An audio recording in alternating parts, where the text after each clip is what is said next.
Hi, I'm Carl Azus. Thanks for watching this Thursday, April 14th. International health officials don't know how far the dangerous Zika virus will spread.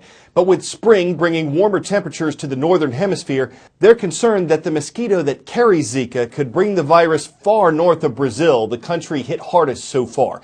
Zika is not threatening to many adults who get it. Most don't even have symptoms. Those who do may have a few days of a fever, headache, or muscle pain.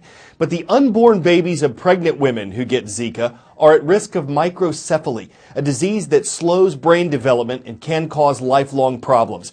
And officials are now linking Zika to premature birth as well as eye problems and nervous system diseases in babies.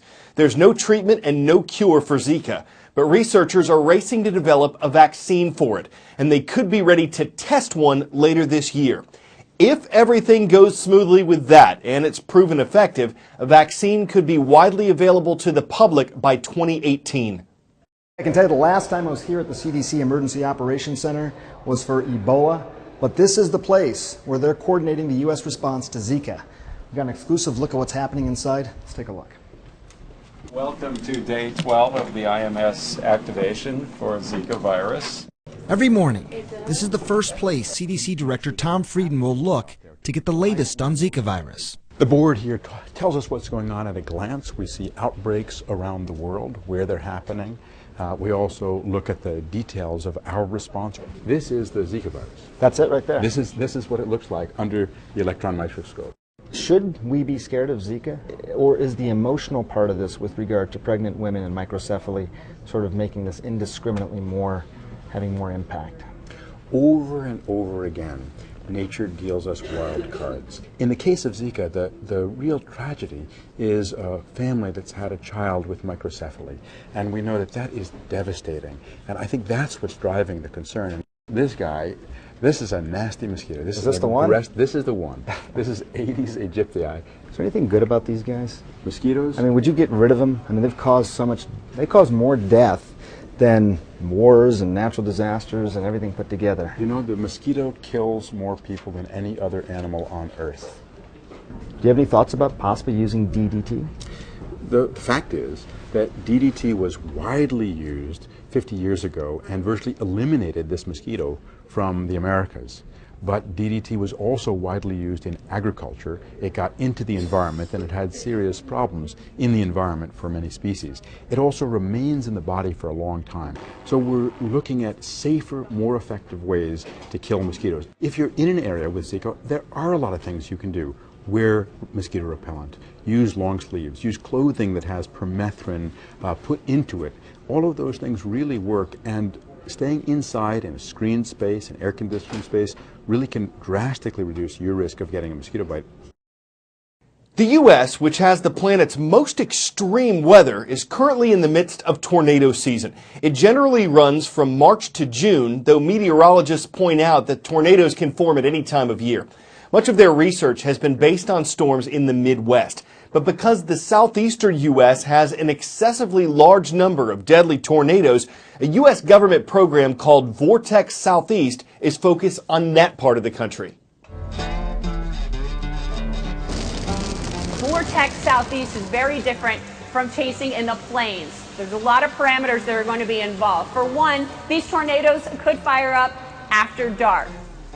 Also, there's an element of danger because unlike the plains, you can't see for miles and miles. The terrain is very different. You have a lot of hills and you have a lot of trees. As soon as this morning convection clears out, we will try to recover very quickly. We had our morning briefing, so we're fairly confident about what's going to happen this afternoon. So we think there'll be more thunderstorms. The question is where exactly they're going to form. We think there's some tornado potential if storms do form this afternoon out to our west. And so we're about to head out to see what we can find. We have some important decisions to make about exactly where to go and what time we are going to deploy these instruments. Well, here we are in Muscle Shoals, Alabama, and we're just waiting. And that's what happens a lot of times when you're storm chasing. We're waiting on these storms to fire up, and then we're going to react to them. But while we are waiting, the crew is back there. They're analyzing what's going on and trying to make the best decision of what to do next. Probably have about 45 minutes to make a decision. So the question is, what is say 45 minutes go by, and these storms look no bigger than they do right now, then we have to make a decision. Either go east to give it more time, go south to try to catch more of what the Burr was advertising for later.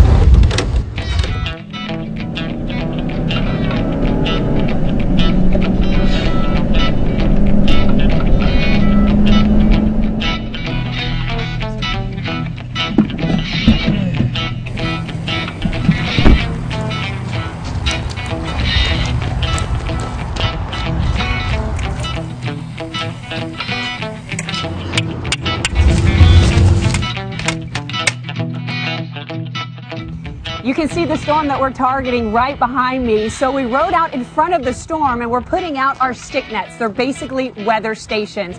They're going to tell you temperature, relative humidity, wind speed and direction, as well as pressure. And within minutes, we will have the data not only to use today, but in the future to do research on these storms. I think we're getting all the data, but I couldn't tell you for sure. Okay. Yeah, so what we're looking at here, actually, this is live data from the probes we just deployed over the last half hour, extending from our position back up to the north. So we can see the temperature, the dew point, as well as the air pressure, and the wind direction and wind speed. Purdue, we're headed out again. This information is not only coming from the Texas Tech team, but from a host of field scientists. It will take months to go through the data, but in the end, the risk these storm chasers are taking will eventually help save lives.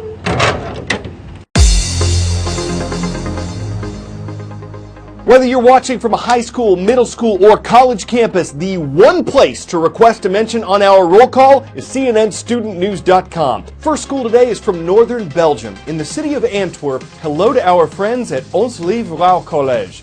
Across the Atlantic, we're making a stop in Charleston, West Virginia. Hello to the Generals, watching from Stonewall Jackson Middle School. And from the town of Ecru, Mississippi, it's great to see the Vikings. North Pontotoc High School is on the roll. For as long as people have been driving, there have been driving distractions. Even the first cars on the road, some didn't even have roofs. They tended to attract crowds of onlookers. Now we think of driving distractions in terms of text messaging. But decades before that was invented in 1992, the U.S. National Safety Council was using media to try to save lives on the road. It's come a long way, it still has some miles to go. Buckle up for safety, buckle up. Buckle up for safety, always buckle up. Put your mind at ease, tell your riders please. Get your seatbelts buckled, everybody buckle up. Remember your skill diagram? Eyes, brain, hands and feet, all working together. Would you wear my safety belt?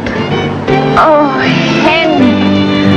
Oh, Sonny, after all these years, I find out you really love me. You made me put on the safety belt. Oh.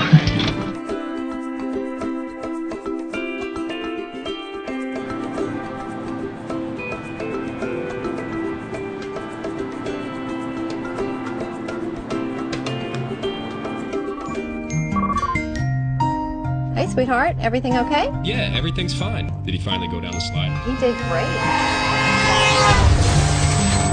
Talk to you soon. Okay, bye.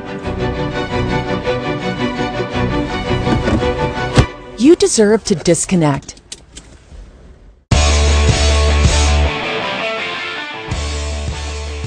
A videographer was recently exploring the waters off the Galapagos Islands when he came across this, a marine iguana.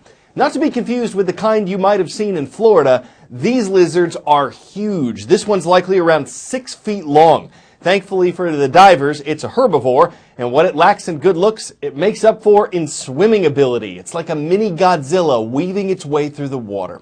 And even if iguana not the prettiest thing in the world, you'd have to be cold-blooded to reptile me there's iguana no way you wouldn't swim with one, given that outside the Galapagos, most people have never seen one here before. I'm Carl Azuz, and if you promise to lizard to us again tomorrow, I'll iguana knock it off with the rest of the puns today.